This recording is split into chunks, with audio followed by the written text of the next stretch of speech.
नमस्कार, बीएसटीवी देख रहे हैं आप। मैं हूं आपके साथ मानसी सोनी।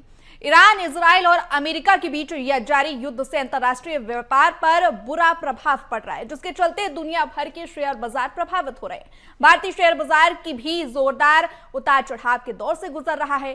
सेंसेक्स 85,000 के स्तर से करीब 10,000 पॉइंट नीचे आ चुका है। निवेशकों में इस बात को लेकर भारी घबराहट है कि उनके निवेश का भविष्य क्या होगा। कई सवाल भी खड़े हो रहे हैं कि क्या निवेश के लिए सही समय है या फिर निवेशकों को अभी शेयर बाजार से दूरी बनाए रखना चाहिए। जिन निवेशकों को अपने पोर्टफोलियो में नुकसान हो चुका है, क्या उन्हें मार्केट से निकल जाना चाहिए या फिर मार्केट की पॉजिटिव वापसी का इंतजार करना चाहिए। तमाम तरीके के सवाल हैं। आज इसी पर एक्सपर्ट की राय लेंगे, उनसे चर्चा करेंगे, लेकिन उससे पहले देखिए रिपोर्ट। दुनिया में जंग के साथ साथ शेयर बाजार में भी जंग जारी है। ईरान, इजराइल और अमेरिका के बीच बढ़ते तनाव ने ग्लोबल ट्रेड को झकझोर कर रख दिया है। इसका सीधा असर अब आपकी जेब पर दिख रहा है। भारतीय शेयर बाजार में हाहाकार मचा हुआ है। सेंसेक्स अपने 85,000 के हाई से करीब 10,000 अंक टूट चुका है। निवेशकों में डर और घबराहट का माहौल है। इस बीच एक सवाल सबके सामने खड़ा है और वो ये है कि अब क्या करें, पैसा बचाएं या मौके को पहचानें। दरअसल ग्लोबल तनाव की आग अब दलाल स्ट्रीट तक पहुंच चुकी है। युद्ध के बादल छाए तो दुनिया भर के बाजारों में बिकवाली का तूफान आ गया। कच्चे तेल की कीमतों में उछाल, सप्लाई चेन पर खतरा और निवेशकों का भरोसा डगमगाता नजर आ रहा है। भारतीय बाजार भी इससे अछूता नहीं है। सेंसेक्स में ऐतिहासिक गिरावट है और निवेशकों की संपत्ति में लाखों करोड़ों की सेंध लग चुकी है। सेंसेक्स 85,000 से गिरकर 75,000। मार्केट कैप में भारी गिरावट। FIIs की लगातार बिकवाली। क्या ये निवेश का सही वक्त है? क्या निवेशकों को नुकसान में शेयर बेच देना चाहिए या फिर रिकवरी का इंतजार करना चाहिए? हर तरफ बस एक ही चर्चा है, क्या ये गिरावट और गहरी होगी या यहीं से कमाई का मौका बनेगा? कई विशेषज्ञों का मानना है कि मार्केट में घबराहट है, लेकिन यह लॉन्ग टर्म निवेशकों के लिए अवसर भी हो सकता है। लेकिन सवाल ये है कि जिन निवेशकों का पोर्टफोलियो पहले ही लाल हो चुका है, वो अब क्या करें? विशेषज्ञों की माने तो ऐसे समय में सबसे बड़ी गलती होती है घबराकर फैसला लेना। मार्केट में उतार चढ़ाव हमेशा आते हैं। नियम ये कहता है कि जो निवेशक धैर्य रखते हैं वही अंत में जीतते हैं। लेकिन दूसरा पक्ष ये भी है कि जो डर गया वो मर गया। बहरहाल इतिहास गवाह है कि सबसे बड़ी गिरावट के बाद बाजार ने वापसी की है, लेकिन कब और कितनी, इसका जवाब किसी के पास नहीं। Bureau report, BSTV। तो देखिए, शेयर बाजार में जिस तरीके गिरावट दर्ज की जा रही है, उससे जो इन्वेस्टर्स हैं उनके मन में काफी सारे सवाल खड़े हो रहे हैं और इन सवालों का जवाब हम देंगे अपने एक्सपर्ट से। हमारे साथ बी पवन कुमार जुड़ गए हैं, शेयर मार्केट एक्सपर्ट हैं। पवन जी, बहुत स्वागत करती हूँ मैं आपका। और देखिए, जिस तरीके सवाल सबसे पहला मेरा यही है कि शेयर मार्केट में जिस तरीके उतार चढ़ाव देखा जा रहा है, गिरावट है, तो सबसे पहला सवाल तो यह है कि इस क्रैश के सबसे पीछे की वजह क्या आप मानते हैं? मिडिल ईस्ट का वार मानते हैं, घरेलू वजह, या फिर इससे तर कुछ और?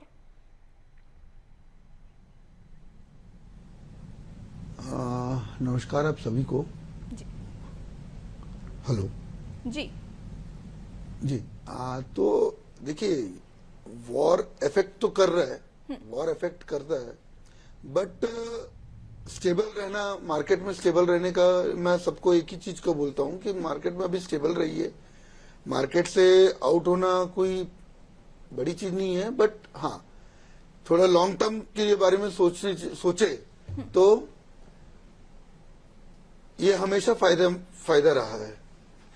इससे हमेशा प्रॉफिट ही रहा है, क्योंकि 2008 में भी ऐसे ही हमने क्राइसिस देखे, इकोनॉमिक क्राइसिस देखे, पर फिर 2009 और 2010 में 80% का ग्रोथ मिला हुआ है जी।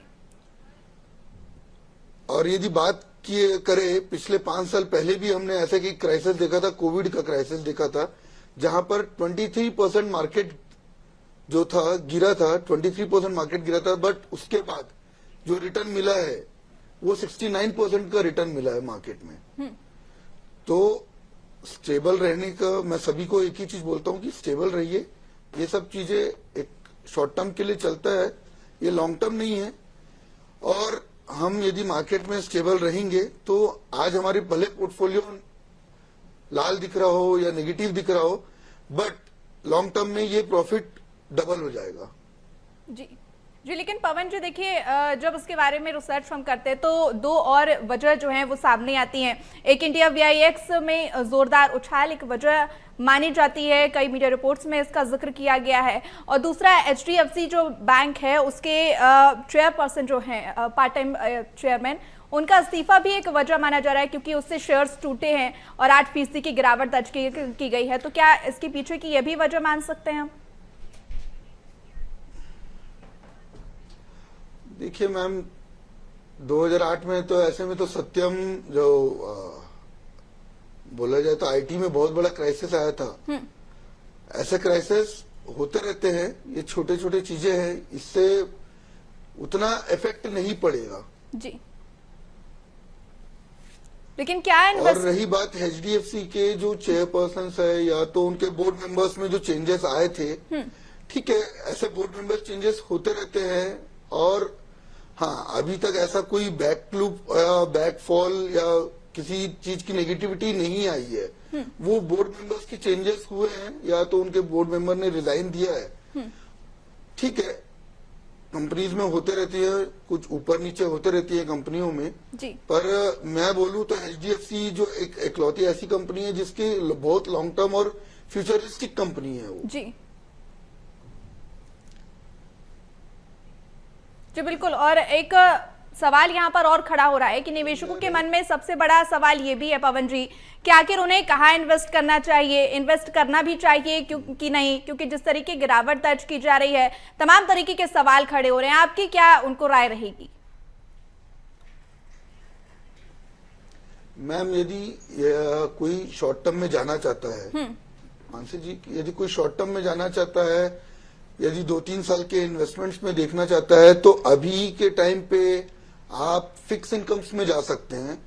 यदि आप मार्केट में बिलीव नहीं कर रहे हैं और आपको इन्वेस्ट करना ही है, तो आपके पास फिक्स इनकम्स है, और फिक्स इनकम्स में बहुत सारी क्रिजल रेटिंग्स वाली ऐसी बॉन्ड्स होते हैं, या तो एनसीडीज रहते हैं, नॉन कन्वर्टेबल डिबेंचर्स रहते हैं, जिसमें आप इन्वेस्ट कर सकते हैं जी। और इसमें आपको सालाना 8.5 से 10% का रिटर्न मिलता ही है। और ये ऐसा भी है कि इसमें आपको प्रिंसिपल अमाउंट सेफ और सिक्योर भी रहता है, तो उसमें ऐसा कोई प्रॉब्लम नहीं है। मार्केट बैंक्स के एफडीज है, बॉन्ड्स है, और आरबीआई के फ्लोटिंग बॉन्ड्स है। और रही बात मैं आपको एक चीज बता दूं, तो मार्केट में अभी के टाइम पे आप एफएमसीजी और फार्मा में इन्वेस्ट करिए,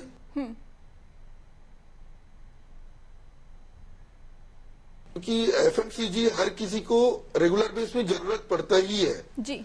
तो इससे कोई क्राइसिस क्रिएट नहीं हो सकता। हाँ, रही बात ग्लोबल वॉर्स जो हो रहे हैं, तो इसमें मैं आपको एक चीज बता दूं, तो अब एफआई जो है वो विड्रॉ कर रहे हैं, ठीक है, वो उनका एक लुकआउट रहता है कि भाई मार्केट में कब इन होना है, कब आउट होना है, वो उनका बेसिक इश्यूज है।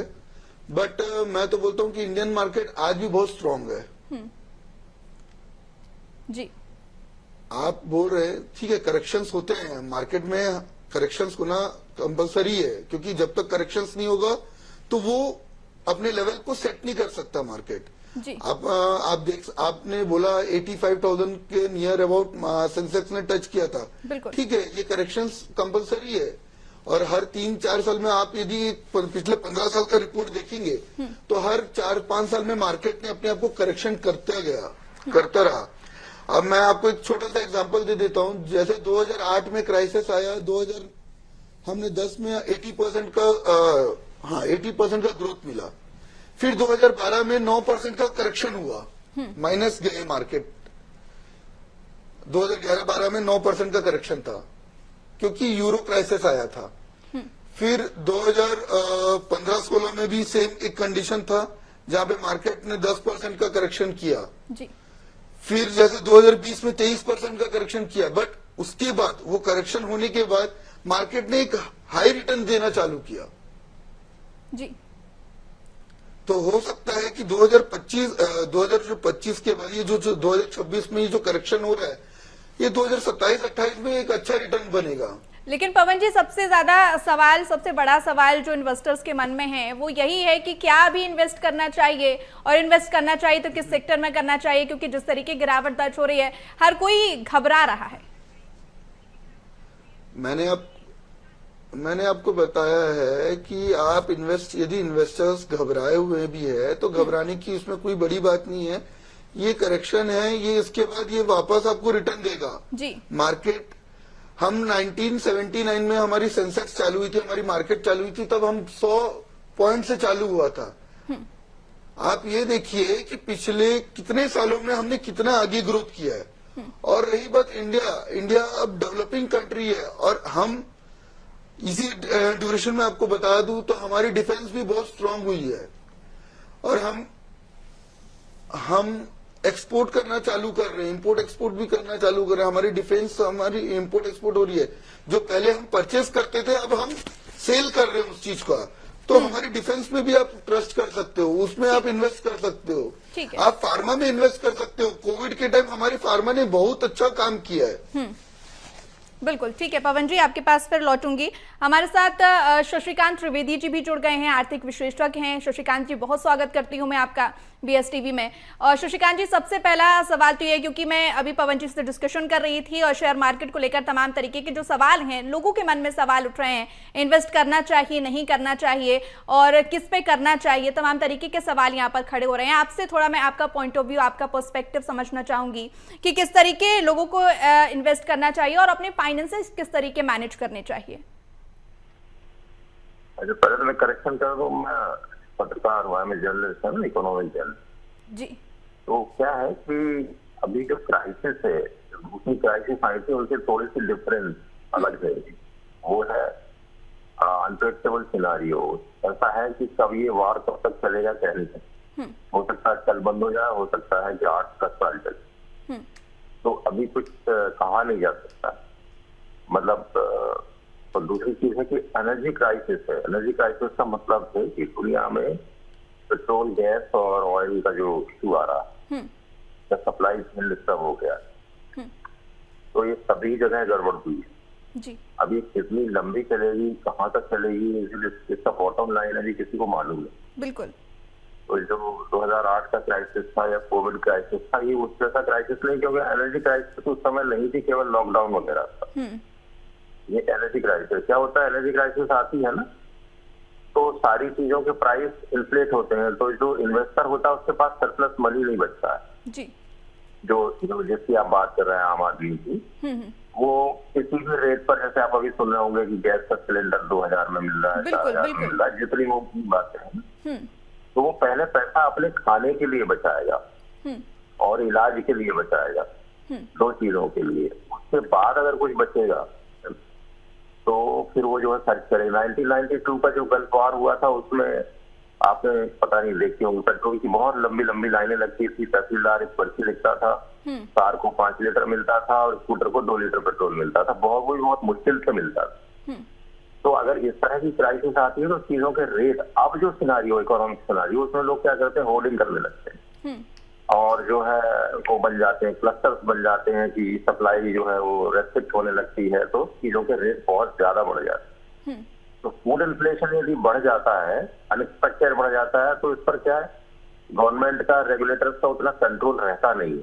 आपने देखा होगा कोविड में जब सप्लाई चेन रुक गई थी तो सब्जी के रेट अनाप शनाप से, कुछ भी रेट से कुछ भी कोई बेच रहा था जी। बट इट वॉज मैनेजेबल, तो मैनेज हो गया। तो अभी जो अनप्रेडिक्टेबल सिनारियो, इसमें इन्वेस्टर्स को जो है बहुत कॉशियस होकर के इन्वेस्ट करना चाहिए। मतलब जो स्टडी स्टॉक्स हैं या हाई प्रोफाइल स्टॉक्स हैं, उनमें पैसा लगाए, वो थोड़ा कैश अपने पास बचा के रखे, ताकि मतलब पे क्राइसिस, पेमेंट क्राइसिस उसके पास ना, सिप में इन्वेस्टमेंट करता रहे। और जो चीज उसने खरीद चुका है पहले ही, वो पैनिक होकर के सेल ना करे, सिचुएशन को थोड़ा देखे कि होने क्या जा रहा है। तो ऐसा 2-4-5 पोर्टफोलियो को रिबैलेंस करके चले तो मेरे ख्याल से इतना ज्यादा रिस्क नहीं है। लेकिन अभी जो ग्लोबल सिनारियो है, क्योंकि अब मार्केट यहीं से वो नहीं हो रहा है, पूरा ग्लोबल सिनारियो गड़बड़ाया हुआ है। तो अभी थोड़ा अनिश्चितता का माहौल बना रहेगा ये कितने दिन बना रहेगा कह नहीं सकते। बिल्कुल, कितने दिन बना रहेगा उस पर ही सवाल खड़े हो रहे हैं और लोगों में बड़ी असमंजस की स्थिति है। आपके पास फिर मैं लौटूंगी। पवन जी, यहाँ पर सवाल ये खड़ा हो रहा है, जिस तरीके लॉन्ग टर्म जो इन्वेस्टर्स हैं उनकी बात हो रही है, तो लॉन्ग टर्म इन्वेस्टर्स को किस तरीके एक्शन लेना चाहिए, कहाँ पर इन्वेस्ट करना चाहिए और उनकी स्ट्रैटेजी पर थोड़ा सा बात करिएगा।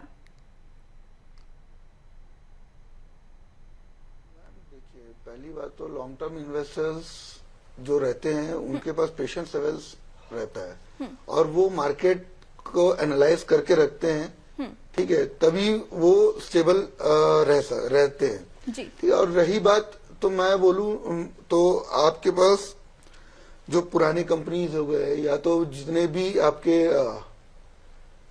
लॉन्ग टर्म हो गया, सॉरी मिड कैप हो गया, मिड कैप कंपनीज में, लार्ज कैप कंपनीज में आप थोड़ा इन्वेस्ट करके रखिए, क्योंकि इनके पास इनके मतलब इनके ऊपर आप ट्रस्ट कर सकते हैं जी। लेकिन पवन जी देखिए, अगर जिस तरीके देखा जाए मिड कैप और लार्ज कैप से लेकर हर जो सेक्टर है वो लाल रंग से लगा हुआ है, इस वजह से जो है काफी सवाल खड़े हो रहे हैं और जो नए इन्वेस्टर्स हैं उनमें बहुत बड़ा सवाल है कि वो इन्वेस्ट करें या ना करें, उनके लिए क्या कहेंगे आप? मैम, तो फर्स्ट ऑफ ऑल जो नए इन्वेस्टर्स है, नए इन्वेस्टर्स को तो एक ही राय देना चाहता हूं कि आप पहले मार्केट को स्टेबल होने दीजिए। मार्केट को अब किसी के बातों में आके इन्वेस्ट करना ये गलत बात है। बिल्कुल। अभी के टाइम बेस्ड सिचुएशंस में ऐसे मार्केट में बहुत सारी अफवाहें उठेंगे कि अभी आप इसमें इन्वेस्ट करिए तो आपको इतना रिटर्न मिलेगा। मैं बोलता हूं कि इन सब बातों से बचे, क्योंकि मैं एक ही चीज जानता हूं कि मार्केट में पिछले कई सालों से बहुत ज्यादा ही गलत नॉलेज प्रोवाइड किया जा रहा है, जिसके चलते बहुत लोग को बहुत जगहों में घाटा हुआ। कमोडिटीज में इन्वेस्ट करिए, कमोडिटीज में इन्वेस्ट करवा रहे हैं और क्रिप्टोज में इन्वेस्ट करवा रहे हैं। तो मैं बोलता हूं कि ये सब चीजों से आप बचे। आप खुद इस सब चीजों के ऊपर खुद रिसर्च करना चाहिए। रिसर्च करने के बाद यदि आपको लगता है कि इन्वेस्ट करना है, एट दैट कंडीशन आप लॉन्ग टर्म इन्वेस्टमेंट्स में देखिए और लार्ज कैप कंपनीज में देखिएगा। जी पवन जी, देखिए आप शेयर मार्केट एक्सपर्ट हैं, तो मुझे लगता है ये सवाल आपसे ही पूछना सही रहेगा, क्योंकि हमने देखा है पिछले अगर रिकॉर्ड्स हम देखें तो जिस तरीके मार्केट अगर x स्पीड से डाउन होता है तो 2x स्पीड से अप भी होता है। तो क्या इस सिचुएशन में भी हम यही मानकर चलें या फिर आने वाली जो स्थिति होगी वो इससे विपरीत होगी या कुछ अलग होगी? मैं आपको एक छोटा सा एग्जांपल देना चाहता हूँ। कल ही मार्केट टूटा था, 2000 पॉइंट के लगभग टूटा था, 1500 से 2000 पॉइंट। आज मार्केट ने वापस 700 पॉइंट रिकवर किया।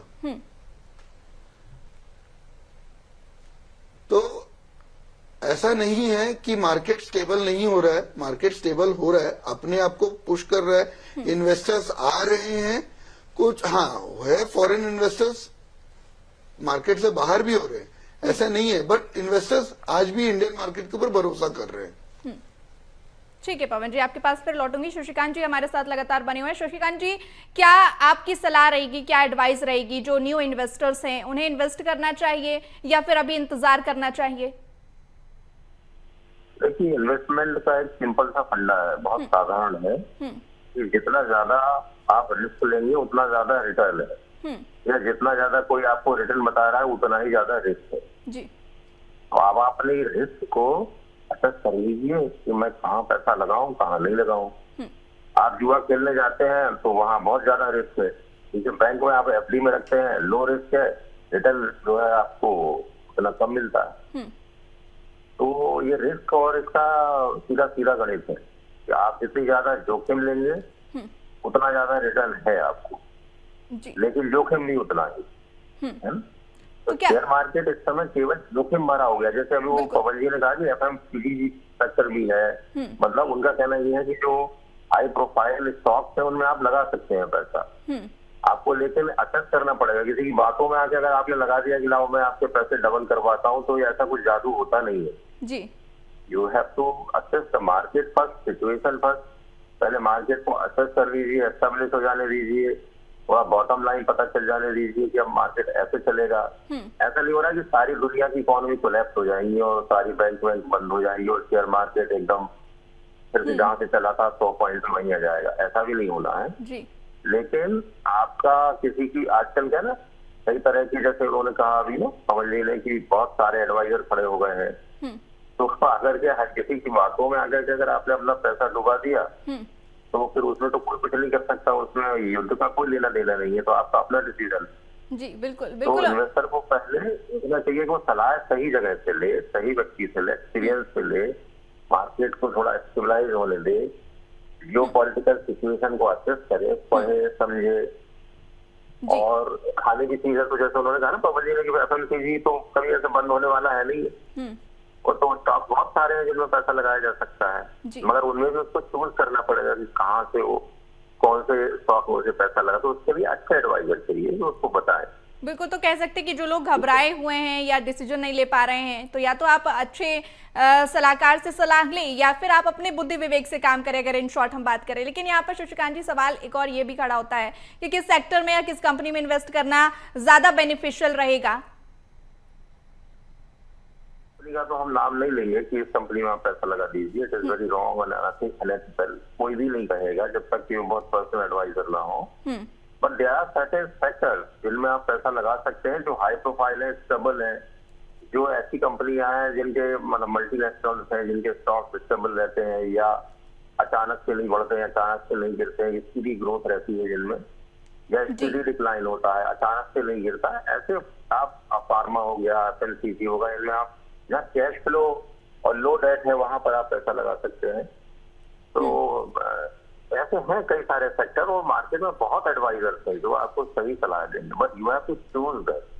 किसी से आप एडवाइस लेंगे हर कोई कहेगा तो फिर वो पैसा डूबने के अलावा और कुछ नहीं होता। अच्छा शशिकांत जी, एक सवाल छोटा सा मेरा यहाँ पर है, आपको क्या लगता है आपका जो भी है आप क्या समझते हैं कि किस वजह से जो है गिरावट यहाँ पर देखने मिल रही है? क्योंकि कई सारी वजह बताई जा रही है, कई घरेलू कारण बताए जा रहे हैं, मिडिल ईस्ट वॉर इसकी मुख्य वजह बताई जा रही है। आपको क्या लगता है, आपका पर्सपेक्टिव में समझना चाहती हूँ। देखिए, एक साल पहले अगर मान लीजिए किसी ने एक कार कंपनी में पैसा लगाया था, उसका शेयर मान लीजिए 9,000 था और वो आज मान लीजिए 12,000, तो अभी वो 3,000 रुपए के फायदे में है, ठीक है ना। तो इतने जल्दी गिर करके ऐसा नहीं होगा कि वो 8,000 पे आ जाएगा। तो हो ये रहा है कि जो 12,000 पर अभी है वो घबरा करके भी बेच देता है अपने शेयर कि नहीं ये वार तो लंबा चलेगा, तो जाहिर है 3,000 का प्रॉफिट ले लो, घर बैठो आप जी।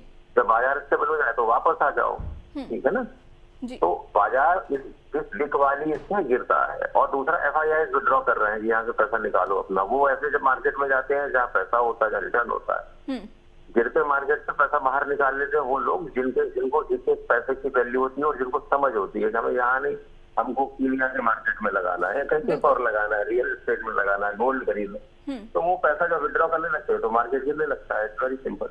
जो लोग रिस्क लेना ही नहीं चाहते, FIIs नॉर्मली अपना पैसा वहां रखते हैं जहाँ उनको रिटर्न तुरंत मिले, वो मतलब डाउनफॉल ना हो, तो अपना जोखिम कम कर लेते हैं। ठीक है, आपने कई इंपॉर्टेंट जो टॉपिक थे उनका जिक्र किया है। अब पवन जी, मैं आपसे ये समझना चाहूंगी क्योंकि देखिए जिस तरीके यहाँ पर गिरावट दर्ज की जा रही है, क्या इसको समझें कि ये शॉर्ट टर्म करेक्शन है या फिर ये बड़े किसी डाउन ट्रेंड की शुरुआत है? मैम, अभी इस सिचुएशन में कुछ बोला नहीं जा सकता जी, क्योंकि ये वॉर, देखिए लास्ट ईयर भी वॉर हुआ था, लास्ट ईयर भी इजराइल और ईरान का वॉर था जी। 12 दिन में वॉर रुक गई थी। और पिछले 3 साल आप देख सकते हैं रशिया यूक्रेन का वॉर पिछले 2-3 साल से चलता हुआ आ रहा है। पर रशिया यूक्रेन के वॉर से ऐसा तो नहीं है कि भाई हमारे मार्केट में ज्यादा फर्क पड़ गया कि नहीं, मार्केट क्राइसिस में आ गए। तो हर जगह छोटे छोटे वॉर्स चलते आ ही रहे हैं और ये वॉर हो सकता है कि आज चल रहा हो कल रुक जाए, बिल्कुल हो सकता है कि पूरी कंट्रीज मिलके कुछ हो सकता है एक निर्णय में आए। आप देखिए जैसे ठीक है, बाकी सब कंट्रीज से यूएस ने हेल्प मांगा था, बट सभी ने डिनाई किया है इस चीज को लेके। तो हर कोई वॉर के अगेंस्ट, मतलब वॉर चाहता नहीं है, हर कोई वॉर नहीं चाहते हैं, लेकिन जिस वजह से ये हो रहा है, कहा जा रहा है कि मिडिल ईस्ट वॉर की वजह से हो रहा है। पवन जी, आपको रोकना चाहूंगी क्योंकि समय की कमी हमारे पास है, और जिस तरीके आपने समझाया और दर्शकों को बताया कि किस तरीके उन्हें इन्वेस्ट करना चाहिए, इसके साथ ही शशिकांत जी ने जिस तरीके बताया कि किस तरीके यहाँ पर लोगों को इन्वेस्ट करना चाहिए, क्या क्या सावधानियां बरतनी चाहिए, आप दोनों ने काफी अच्छे तरीके से दर्शकों को समझाया और बहुत ही स्पष्ट भाषा में समझाया। आप दोनों का बहुत शुक्रिया चर्चा में जुड़ने के लिए। और देखिए, जिस तरीके शेयर मार्केट में गिरावट दर्ज की गई है, इससे जो इन्वेस्टर्स हैं उसमें तमाम तरीके के सवाल खड़े हो रहे हैं। कब इन्वेस्ट करना चाहिए, किस सेक्टर में इन्वेस्ट करना चाहिए, वो आज हमने अपने एक्सपर्ट से समझा, उनकी राय जानी और आपको समझाने की कोशिश किया कि इस शेयर मार्केट से आप किस तरीके इन्वेस्ट कर सकते हैं। फिलहाल इस खास प्रोग्राम में इतना ही, मुझे दीजिए इजाजत, नमस्कार।